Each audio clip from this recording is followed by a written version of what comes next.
Students, इसके पहले वाले वीडियो में हम पढ़ चुके थे संक्रमण धातुओं के परमाणविक एवं आयनिक आकारों में परिवर्तन। मतलब जो संक्रमण धातु होती है तो जो हम उसमें 3D सीरीज और 4D सीरीज और 5D सीरीज होती हैं, तो उनमें जब हम लेफ्ट से राइट जाते हैं तो आकार में कैसा परिवर्तन होता है। तो हमने सबसे पहले यहाँ एक 3D सीरीज लिखी थी, scandium, titanium, vanadium, chromium, manganese, iron, cobalt, nickel, copper और जिंक। ये आपकी क्या थी, एक 3D सीरीज। तो हमने आपको इसमें बताया था कि पहले जब हम लेफ्ट से राइट जाते हैं तो स्कैंडियम से मैग्नीज तक परमाणु आकार घटता है। आयरन, कोबाल्ट और निकेल का क्या होता है, समान रहता है, ना बढ़ता है ना घटता है। और कॉपर से जिंक तक आकार बढ़ता है। ये क्रम हमने आपको बताया था कि यहां से यहां तक परमाणु आकार घटता है, यहां परमाणु आकार समान रहता है और यहां परमाणु आकार बढ़ता है, और कारण भी बताए थे हमने आपको। तो अब हम पढ़ने वाले हैं आज आयनन विभव के बारे में। किसके बारे में, आयनन विभव के बारे में। तो जो आयनन विभव होता है वो आकार के व्यतिक्रमानुपाती होता है। देखो यहाँ लिखा है IE, आयनन ऊर्जा, आयनाइजेशन एनर्जी। तो जो आयनन ऊर्जा होती है, जो आयनन एंथैल्पी होती है, वो परमाणु आकार के व्यतिक्रमानुपाती होती है। व्यतिक्रमानुपाती संबंध समझे कि यदि एक बढ़ रहा है तो दूसरा घट रहा है। तो जब आकार बढ़ता है, आप जानते हैं, तो आयनन ऊर्जा का मान घटता है। आकार बढ़ने से, सूत्र समझ में आ रहा कि आकार बढ़ने से आयनन ऊर्जा का मान कम होता है और आकार का साइज का आकार कम होने से आयनन ऊर्जा का मान बढ़ता है। सीधे सीधे, क्योंकि व्यतिक्रमानुपाती चिन्ह है। और वैसे भी हम समझें कि यदि आकार बढ़ रहा है तो आकार बढ़ना मतलब संयोजी इलेक्ट्रॉनों की दूरी बढ़ना, ये आकार बढ़ना। तो यहां से इलेक्ट्रॉन निकालना आसान है। आयनन ऊर्जा क्या होती थी, आयनन एंथैल्पी। किसी विलगित गैसीय परमाणु में से एक इलेक्ट्रॉन निकालने के लिए जितनी ऊर्जा की आवश्यकता होती है उसको हम आयनन ऊर्जा के नाम से जानते थे। तो हमको इलेक्ट्रॉन निकालना है। यदि इलेक्ट्रॉन जितना नाभिक के पास होगा उतना हमें निकालना क्या होगा, कठिन होगा। तो जितना पास होगा इलेक्ट्रॉन किसके, नाभिक के। तो नाभिकीय आवेश क्या लगेगा, उस इलेक्ट्रॉन पर ज्यादा लगेगा। मान लो एक कक्षा ये भी है, तो एक इलेक्ट्रॉन यहाँ है, तो ये पास वाली कक्षा का इलेक्ट्रॉन है, और ये क्या है, दूर वाली कक्षा का इलेक्ट्रॉन। यहाँ पर देखो इलेक्ट्रॉन और नाभिक के बीच की दूरी क्या है, कम। यहाँ देखो तो नाभिक और इलेक्ट्रॉन के बीच की दूरी ज्यादा है। जब ज्यादा दूरी होगी तो इलेक्ट्रॉन निकालना आसान होगा, मतलब कम ऊर्जा देकर भी हम ये इलेक्ट्रॉन निकाल सकते हैं। तो यहाँ आयनन ऊर्जा का मान ज्यादा है, कि ज्यादा नहीं कम होगा। क्यों, क्योंकि आकार ज्यादा है। तो आकार ज्यादा होने से, परमाणु त्रिज्या ज्यादा होने से, या हम कहें कि नाभिक और इलेक्ट्रॉन के बीच की दूरी ज्यादा होने से इलेक्ट्रॉन निकालना आसान होता है। और इलेक्ट्रॉन निकालना आसान है तो ऊर्जा क्या देनी पड़ रही है, हमको कम देनी पड़ रही है। और ऊर्जा कम देनी पड़ रही मतलब आयनन ऊर्जा का मान कम है। तो सीधी सी बात है कि त्रिज्या ज्यादा होने से, नाभिक और इलेक्ट्रॉन के बीच की दूरी ज्यादा होने पर आयनन ऊर्जा का मान कम होता है। तो यहाँ आयनन ऊर्जा का मान कम है। जबकि हम इस इलेक्ट्रॉन की बात करें तो ये इलेक्ट्रॉन नाभिक के क्या है, पास में है, तो इस पर नाभिकीय आवेश क्या लग रहा, बहुत ज्यादा लग रहा। नाभिक की बहुत पकड़ है इस पर। तो ये इलेक्ट्रॉन निकालना जितना ये आसान था उतना ये इलेक्ट्रॉन निकालना आसान नहीं है। यहाँ हमें ऊर्जा ज्यादा देनी पड़ेगी। तो क्या होगा, यहाँ पर आयनन ऊर्जा का मान ज्यादा होगा। तो यहीं से तो हमें पता चल गया, हमने एक सूत्र बना दिया कि आयनन ऊर्जा और आकार में कैसा संबंध है, व्यतिक्रमानुपाती। यदि आकार ज्यादा, त्रिज्या ज्यादा, तो आयनन ऊर्जा कम। यहाँ कम है आयनन ऊर्जा, क्योंकि ये इलेक्ट्रॉन निकालना आसान है, क्योंकि ये इलेक्ट्रॉन क्या है, नाभिक से दूर है। नाभिक से दूर है ये इलेक्ट्रॉन, इसलिए इस इलेक्ट्रॉन को निकालना आसान है। या हम ऐसे बोले कि आकार बड़ा है, या परमाणु त्रिज्या ज्यादा होने पर आयनन ऊर्जा का मान कम होता है। और ये इलेक्ट्रॉन क्या है, नाभिक के पास है, मतलब यहाँ पर परमाणु का आकार क्या है, छोटा है, मतलब ये दूरी कम है। तो यहाँ इलेक्ट्रॉन निकालना क्या है, कठिन है, मतलब आयनन ऊर्जा यहाँ ज्यादा है। तो सूत्र बन गया ये कि आकार ज्यादा होगा तो आयनन ऊर्जा कम होगी, आकार कम होगा तो आयनन ऊर्जा का मान ज्यादा होगा। तो आयनन ऊर्जा और आकार में व्यतिक्रमानु संबंध होता है। यहाँ से हमने आपको समझा दिया। अब हमें सामान्यतः बताइए कि जब हम कोई वर्ग ले लें, कोई भी वर्ग, तो वर्ग में जब हम ऊपर से नीचे आते, कोई भी वर्ग ले लें हम, कोई भी वर्ग, तो वर्ग में आप याद कीजिए जब हम ऊपर से नीचे आते हैं तो क्या बढ़ती है, कक्षाएं बढ़ती हैं। क्या बढ़ती हैं, कक्षाएं। जो हम यहाँ ले लेते हैं, ये देखिए हमने ये वर्ग ले लिया। तो इस वर्ग में आप क्या देखोगे, यहाँ पर जैसे जैसे हम वर्ग में ऊपर से नीचे आएंगे तो हमारी कक्षाएं क्या होंगी, बढ़ेंगी। और कक्षा बढ़ने से क्या होगा, मान के चलो किसी एटम के पास एक कक्षा है तो उसको ये नाभिक बना दिया, केवल एक कक्षा बना दी। अब किसी एटम के पास 2 कक्षाएं, तो हमने 2 कक्षाएं बना दी, तो ये आकार बढ़ा है। 2 कक्षा बढ़ने से क्या हो रहा, आकार बढ़ रहा है। तो जब हम किसी भी वर्ग में ऊपर से नीचे आते हैं, किसी भी वर्ग में हम ऊपर से नीचे आते हैं, तो क्या बढ़ता है, कक्षाओं की संख्या बढ़ती है। कक्षाओं की संख्या बढ़ने से परमाणु का आकार बढ़ता है। क्या बढ़ता है, परमाणु का आकार बढ़ता है। और परमाणु के आकार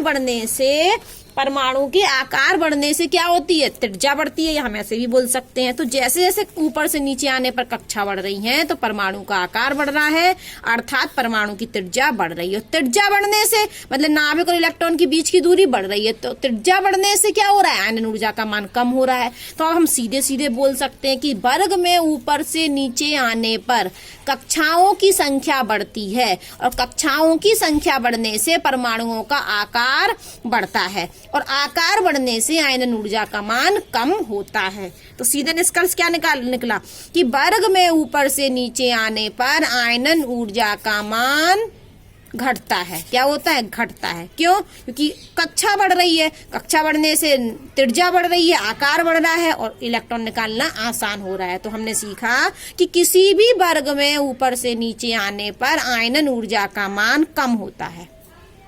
ठीक है, तो वर्ग में ऊपर से नीचे आने पर आयनन ऊर्जा का मान घटता है, कम होता है। क्यों, क्योंकि कक्षा बढ़ती है। और इसकी बात करें हम आवर्त की, मान लो हमने ये आवर्त ले लिया, तो आवर्त में जब हम लेफ्ट से राइट जाते हैं तो आयनन ऊर्जा का मान बढ़ता है। क्यों बढ़ता, क्योंकि परमाणु क्रमांक बढ़ रहा। देखो 11 से 12, 13, 14, 15, 16, तो अब 11 से 12 पर आ रहा है, तो कोई कक्षा तो बढ़ नहीं रही। ये सारे एक ही कक्षा के, एक आवर्त का मतलब एक ही कक्षा की। कौन से इन सब तत्वों में जिसपे हम पेन निशान लगा रहे हैं पेन से, तो ये तीसरी कक्षा के हैं। तो यहाँ कक्षाएं तो नहीं बढ़ रही, जब हम यहाँ ऊपर से नीचे आ रहा है तो कक्षा बढ़ रही, कक्षा बढ़ने से आकार बढ़ रहा, जिससे आयनन ऊर्जा का मान कम हो रहा। लेकिन हमने मान के चलो ये आवर्त बात कर रहे हैं, इस आवर्त की, तो परमाणु क्रमांक 11, 12, 13, 14, 15, 16, 17, 18, तो इनमें कक्षा तो बढ़ नहीं रही। हाँ, लेकिन सिर्फ क्या बढ़ रहा, परमाणु क्रमांक बढ़ रहा है। तो परमाणु क्रमांक बढ़ रहा है तो प्रोटॉनों की संख्या बढ़ रही है, और प्रोटॉनों की संख्या बढ़ रही है तो नाभिकीय आवेश बढ़ रहा है। और नाभिकीय आवेश का मतलब क्या होता है कि नाभिक द्वारा लगाया गया इलेक्ट्रॉन पर आवेश। यदि नाभिक ज्यादा आवेश लगाएगा इलेक्ट्रॉन पर, तो उसको अपनी तरफ खींच के रखेगा, तो वो उसको निकालना क्या होगा, कठिन होगा। मतलब वो क्या होगा, पास में और आ जाएगा। तो याद रखिएगा कि नाभिकीय आवेश बढ़ने से आयनन ऊर्जा का मान बढ़ता है। इसीलिए किसी भी आवर्त में जब हम लेफ्ट से राइट जाते हैं तो आयनन ऊर्जा का मान बढ़ता है, क्योंकि लेफ्ट से राइट जाने पर परमाणु क्रमांक बढ़ता है, प्रोटॉनों की संख्या बढ़ती है, इसलिए नाभिकीय आवेश का मान बढ़ता है। तो फाइनली किसी भी आवर्त में नाभिकीय आवेश बढ़ने से आयनन ऊर्जा का मान बढ़ता है, और वर्ग में ऊपर से नीचे आने पर आयनन ऊर्जा का मान घटता है, क्योंकि कक्षाओं की संख्या बढ़ती है। ये सामान्य नियम है, ये सामान्यतः यही होता है। तो हमने इस बात को यहाँ लिख दिया था कि सामान्यतः आवर्त में लेफ्ट से राइट जाने पर आयनन ऊर्जा का मान बढ़ता है, और वर्ग में ऊपर से नीचे आने पर आयनन ऊर्जा का मान घटता है। इतनी बात समझ में आई। ये तो हम आवर्त सारणी की बात कर रहे थे। अब पढ़ क्या रहे हम, डी ब्लॉक तत्व। तो अब हमने क्या किया, डी ब्लॉक का ये तत्व ले लिए, तो ये हमने क्या लिख दी, 3D सीरीज। और इस सीरीज में अभी आपने पढ़ा था कि यहाँ पर आकार घटता है, यही पढ़ा था, और यहाँ पर आकार क्या रहता, समान, और यहाँ आकार क्या होता है, बढ़ता है। अभी हम ये पढ़ चुके। और हमने अभी क्या सिखाया कि आकार घटने से, यदि, क्योंकि आयनन ऊर्जा और आकार में कैसा संबंध है, व्यतिक्रमानुपाती।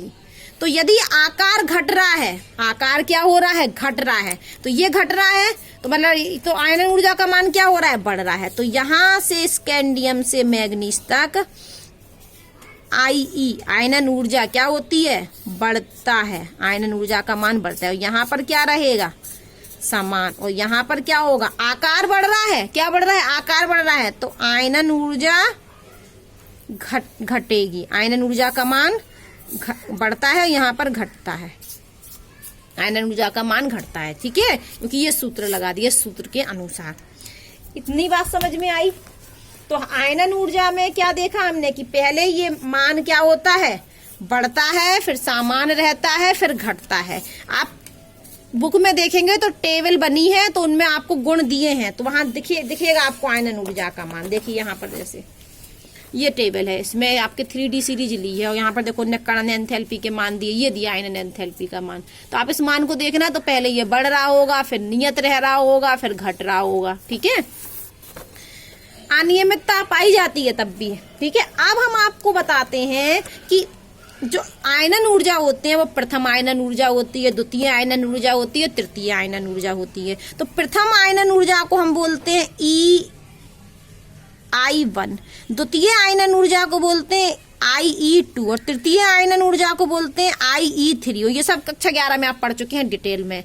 तो ये क्या है हमारी प्रथम आयनन ऊर्जा, ये द्वितीय आयनन ऊर्जा, ये तृतीय आयनन ऊर्जा। होता क्या है कि जब हम किसी तत्व में से एक इलेक्ट्रॉन निकालते हैं, पहला इलेक्ट्रॉन, तो हमको जितनी ऊर्जा की आवश्यकता होती है हम उसको प्रथम आयनन ऊर्जा कहते हैं। फिर उसके बाद फिर हम एक और इलेक्ट्रॉन निकालें। मान लो कि हमने ये M था और इसमें से हमने क्या किया, एक इलेक्ट्रॉन निकाल दिया। ये कोई परमाणु था और हमने एक इलेक्ट्रॉन क्या कर दिया, निकाल दिया। तो यहाँ इस इलेक्ट्रॉन को निकालने के लिए हमें जितनी ऊर्जा की आवश्यकता हुई उसको हम कहेंगे आयनन ऊर्जा। क्या कहेंगे, आयनन ऊर्जा। तो ये कौन सी हुई हमारी, प्रथम। ये कौन सी आयनन ऊर्जा है, प्रथम आयनन ऊर्जा। अब हमको इसमें से निकाल चुके हम एक इलेक्ट्रॉन। देखो अभी इसमें से हमने एक इलेक्ट्रॉन निकाल दिया। अब अगर हम M+ में से एक और इलेक्ट्रॉन निकालें तो क्या बनेगा, M+2 और एक इलेक्ट्रॉन और निकल गया। तो यहाँ की जो ऊर्जा होगी, जो एंथैल्पी होगी, हम उसको EI2 कहेंगे, मतलब द्वितीय आयनन ऊर्जा। अब अगर हम इसमें से इलेक्ट्रॉन निकालने की कोशिश करें M2+ में से, तो क्या बन जाएगा हमारा, तो इस वाले अब एक और इलेक्ट्रॉन निकाल दिया हमने, तो इस ऊर्जा को हम कहते हैं IE3, मतलब तृतीय आयनन ऊर्जा। समझ में आ गया। पहला इलेक्ट्रॉन निकाला जब हमने M में से, तो प्रथम आयनन ऊर्जा हुई। तो M से क्या बन गया, वो M+। अब हमने M+ में से एक, जब धनायन में से एक और इलेक्ट्रॉन निकाला तो इस द्वितीय आयनन ऊर्जा कहेंगे। और जब हम M+2 में से एक और इलेक्ट्रॉन निकालेंगे तो उसको तृतीय आयनन ऊर्जा कहेंगे। ऐसी हम चतुर्थ, पंचम, लेकिन ये नहीं होती। अब क्यों नहीं होती, सुनिए। अब यहाँ पर चौथा इलेक्ट्रॉन निकालना तो बहुत ही कठिन होता है, क्योंकि जैसे जैसे हम इलेक्ट्रॉन निकाल रहे हैं तो इस पर तो कोई नाभिकीय आवेश नहीं था, लेकिन इसमें से देखो यहाँ पर प्लस चार्ज आ गया, तो इसका नाभिकीय आवेश क्या हो गया, बढ़ गया। प्लस चार्ज आ गया तो नाभिकीय आवेश बढ़ गया। तो आप ये नियम जानते होंगे कि हमेशा द्वितीय आयनन ऊर्जा का मान प्रथम आयनन ऊर्जा से ज्यादा होता है। द्वितीय आयनन ऊर्जा का मान प्रथम आयनन ऊर्जा से ज्यादा होता है। क्यों? क्योंकि यहाँ से इलेक्ट्रॉन निकालना तो आसान था, एक ही इलेक्ट्रॉन निकाला, लेकिन अब हम द्वितीय आयनन ऊर्जा M+ में से निकाल रहा है एक इलेक्ट्रॉन, तो यहाँ पर नाभिकीय आवेश बढ़ गया बेटा, पॉजिटिव साइन आ गया। तो इस इलेक्ट्रॉन को निकालना इसकी तुलना में कठिन है।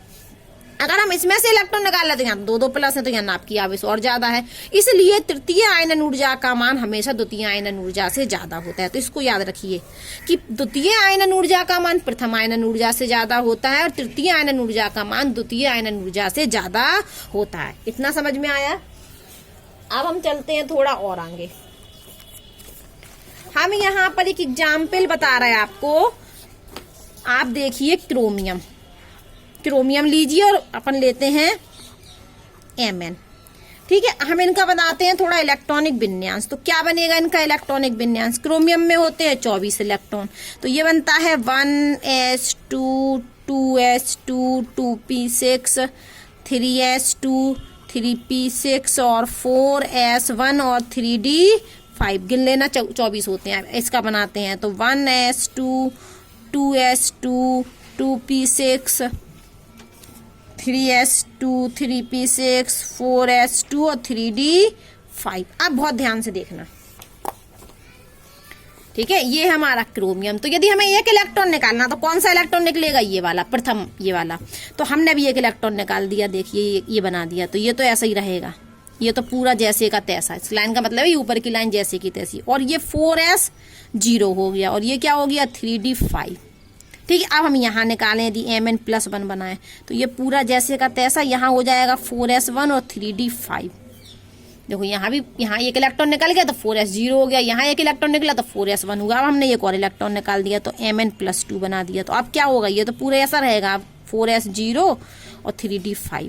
तो देखो ये पहला इलेक्ट्रॉन निकाला हमने तो ये बना, यहाँ दूसरा इलेक्ट्रॉन निकाला तो ये बना। अब यहाँ दूसरा इलेक्ट्रॉन निकालना हमें, कहाँ, यहाँ हमें क्या बनाना है, क्रोमियम +2। तो हमें क्या करना पड़ेगा, इलेक्ट्रॉन कहाँ से निकालना पड़ेगा, यहाँ से निकालना पड़ेगा, मतलब 3d4 करना पड़ेगा। अब आप बहुत ध्यान से बात सुनना कि जो Mn के लिए द्वितीय आयनन ऊर्जा का मान है वो कम है। क्यों कम है, क्योंकि यहाँ 4s1 से एक और इलेक्ट्रॉन निकालना है, आसानी से निकल जाएगा। लेकिन क्रोमियम ++ बनाने में जो द्वितीय आयनन ऊर्जा का मान है वो बहुत ज्यादा होता है। प्रश्न सुनिए कि Mn का द्वितीय आयनन ऊर्जा का मान कम होता है, जबकि क्रोमियम की द्वितीय आयनन ऊर्जा का मान बहुत ज्यादा होता है। क्वेश्चन ये था, क्या क्वेश्चन था कि जो EI2 है, द्वितीय आयनन ऊर्जा है, वो क्रोमियम की ज्यादा होती है और Mn की कम होती है, क्यों? ये था हमारा क्वेश्चन कि क्रोमियम की द्वितीय आयनन ऊर्जा का मान Mn से मैग्नीज से ज्यादा क्यों होता है। तो कारण सुनिए, हमने पहले क्रोमियम का इलेक्ट्रॉनिक विन्यास बनाया, Mn का इलेक्ट्रॉनिक विन्यास बनाया, फिर हमने क्रोमियम प्लस बनाया तो हमने एक इलेक्ट्रॉन 4s से निकाल दिया, एक इलेक्ट्रॉन निकल गया। हमने Mn+ बनाया तो हमने यहाँ से 4s से फिर एक इलेक्ट्रॉन निकाल दिया। लेकिन अब जब हमने एक इलेक्ट्रॉन निकाला, अब इसके पास एक और इलेक्ट्रॉन बचा है 4s में, तो हमने Mn+2 भी बना दिया, तो एक इलेक्ट्रॉन और निकल गया आसानी से। लेकिन जब हमने यहाँ से एक इलेक्ट्रॉन निकाल दिया और हम दूसरा इलेक्ट्रॉन निकालने चाहे तो अब तो 4s के पास इलेक्ट्रॉन है नहीं, तो हमें इलेक्ट्रॉन कहाँ से निकालना पड़ रहा है, यहाँ से। अब बहुत ध्यान से सुनना, यहाँ से इलेक्ट्रॉन निकालने का मतलब है कि ये 3d5 है, तो 1 2 3 4 5, तो ये तो है बेटा फुल फिल्ड। ये क्या है हमारी फुल फिल्ड, और फुल फिल्ड है तो ये तो स्टेबल है। तो यहाँ 3d5 से 3d4 करना आसान काम नहीं है। ये इलेक्ट्रॉनिक विन्यास 3d5 कैसा है, स्टेबल है, स्थायी है। 3d5 क्या है, स्थायी है। तो क्रोमियम में 3d5 से 3d4 जाना आसान नहीं है। यहाँ इलेक्ट्रॉन की हम निकालेंगे तो हमें बहुत सारी ऊर्जा की आवश्यकता होगी, इसीलिए क्रोमियम की द्वितीय आयनन ऊर्जा का मान Mn से ज्यादा होता है।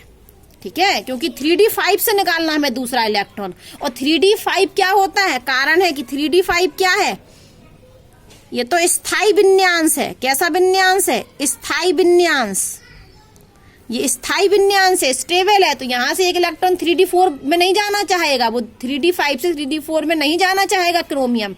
यदि हम उसको जबरदस्ती लाएंगे तो हमें बहुत सारी ऊर्जा की आवश्यकता होगी, और ज्यादा ऊर्जा की आवश्यकता होगी, मतलब क्रोमियम की द्वितीय आयनन ऊर्जा का मान Mn की द्वितीय आयनन ऊर्जा से बहुत ज्यादा होगा। क्योंकि Mn में कहाँ से निकलना, 4s से, और एक है उसके पास, वो दे देगा आराम से। ठीक है, इसी प्रकार से एक और आप होमवर्क में करना, आप देखना कॉपर। ठीक है, कॉपर की भी द्वितीय आयनन ऊर्जा का मान जिंक से ज्यादा होता है। एक और क्वेश्चन है ये, पहले भाषा में लिख लेना कि कॉपर की द्वितीय आयनन ऊर्जा का मान जिंक से ज्यादा क्यों होता है। इसी तरीके से बनाना बिल्कुल। ठीक है, चलो हम ही कर देते हैं, वरना चलो कॉपर लिया, कॉपर का लास्ट वाला इलेक्ट्रॉनिक कॉन्फ़िगरेशन हमने बनाया, तो 3d10 होगा उसमें और 4s1 होगा। और जब हम जिंक लेंगे तो जिंक में होगा 3d10 और 4s2। तो अब देखो, हमने पहला इलेक्ट्रॉन निकाला तो ये क्या हुई हमारी फर्स्ट आयनन ऊर्जा। दूसरा हमें कहाँ से निकालना है, यहाँ से। दूसरा कहाँ से निकलेगा, यहाँ से। तो ये क्या हुई हमारी सेकंड आयनन ऊर्जा। और ये फिर से क्या हो गया, ये तो स्थायी है। 3d10 क्या होता है, फुलफिल्ड। तो ये कैसी है हमारी, स्थायी, क्योंकि 3d10 कैसी होती है, 3d। देखो ये पहला इलेक्ट्रॉन निकालना तो आसान है, प्रथम आयनन ऊर्जा का मान कम होगा, लेकिन द्वितीय में कहाँ से निकालना है, यहाँ से। और 3d10 कैसी होगी, स्थायी। क्यों स्थायी होगी, यहाँ देख लीजिए, क्योंकि ये क्या है हमारी फुलफिल्ड। 1 2 3 4 5, 1 2 3 4 10 हो गए पूरे। तो ये व्यवस्था कैसी है हमारी, स्थायी। फुलफिल्ड और हाफ फिल्ड ऑर्बिटल कैसी होती हैं, फुलफिल्ड। ये हाफ फिल्ड थी, ये हाफ फिल्ड लिखनी थी इसको, हाफ फिल्ड। ये क्या है, फुलफिल्ड। हाफ फिल्ड और फुलफिल्ड क्या होती है, स्थायी। और अब हम जिंक की बात करें तो जिंक में देखिए पहला इलेक्ट्रॉन भी यहीं से निकल रहा, तो प्रथम आयनन ऊर्जा। लेकिन एक निकलने के बाद दो है ना बेटा यहाँ, तो दूसरा भी कहाँ से निकलेगा, यहीं से। तो यहाँ से दूसरा भी यहीं से। तो दूसरा निकालना क्या है, आसान, जबकि कॉपर में दूसरा निकालना क्या है, कठिन, क्योंकि ये कैसी व्यवस्था है, स्थायी व्यवस्था है। इसीलिए कॉपर का द्वितीय आयनन ऊर्जा का मान ज्यादा होता है, क्योंकि कॉपर में जो दूसरा इलेक्ट्रॉन निकलता है वो 3d10 से निकलता है, और 3d10 एक स्थायी विन्यांस है, मतलब फुलफिल्ड ऑर्बिटल है, फुलफिल्ड ऑर्बिटल स्थायी होती है। उसी प्रकार से क्रोमियम में दूसरा इलेक्ट्रॉन 3d5 से निकल रहा, जो हाफ फिल्ड है, जो स्थायी होती है, जबकि दूसरा इलेक्ट्रॉन यहाँ कहाँ से निकल रहा, 4s1 में से। और यहाँ भी देखो जिंक में किससे निकल रहा, 4s में से। ठीक है, अब हम नेक्स्ट वीडियो पढ़ेंगे ऑक्सीकरण अवस्था।